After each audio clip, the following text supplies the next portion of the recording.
pelaku begal.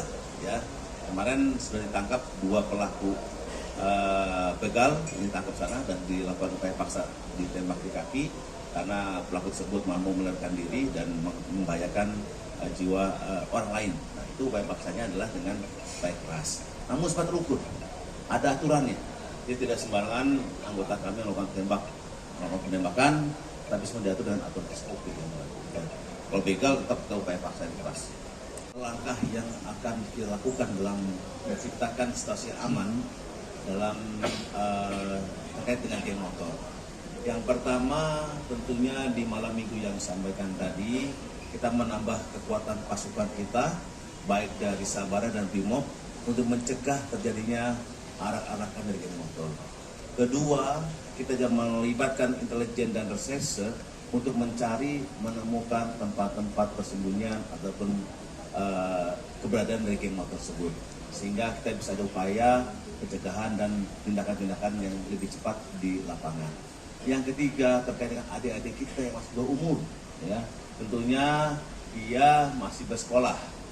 Kami upayakan dari tim kami, baik dari Direktorat Bimas dan Sabara, membuatkan surat kepada para kepala sekolah untuk bisa membina mereka dan menyampaikan bahwa tindakan mereka salah.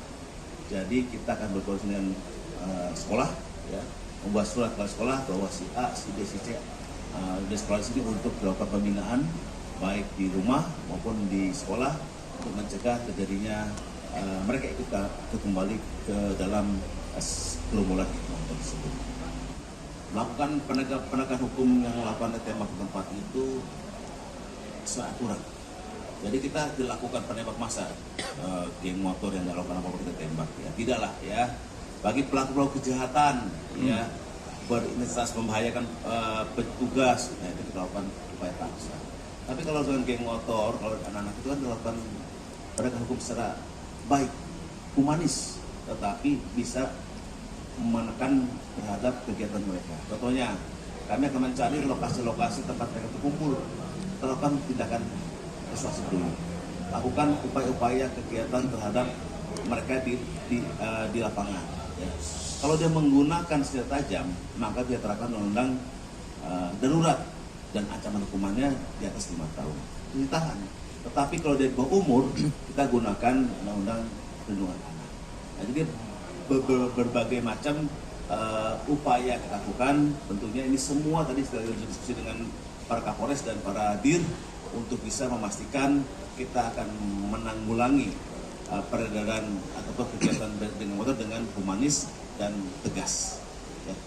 Pak. Kalau yang tadi kan untuk geng motor ya Pak, sementara kalau untuk pelaku Para Kapolres, para Kasasirse dan para penyidik seluruh wilayah Sumut, baik yang secara langsung maupun secara daring. Inti dari kegiatan arahan saya yang pertama terkait dengan perkembangan dinamika kriminal yang ada di wilayah Sumut. Saya pastikan dan saya arahkan kepada mereka adalah untuk memberantas peredaran narkoba dengan tegas dan secara kontinu. Yang kedua terkait dengan begal dan geng motor, saya perintahkan untuk dilakukan tindakan keras yang terukur sehingga tidak ada lagi namanya geng motor ataupun begal yang ada di wilayah Sumatera Utara ini. Kami berusaha untuk melakukan yang terbaik dalam rangka menciptakan situasi keamanan yang aman dan tertib menjelang pilkada yang akan kita laksanakan di tanggal 29. Juga saya mengarahkan kepada teman-teman tim dan tim sus dan narkoba untuk menjaga kondusivitas wilayah dalam rangka menciptakan suksesnya pemilu akan datang.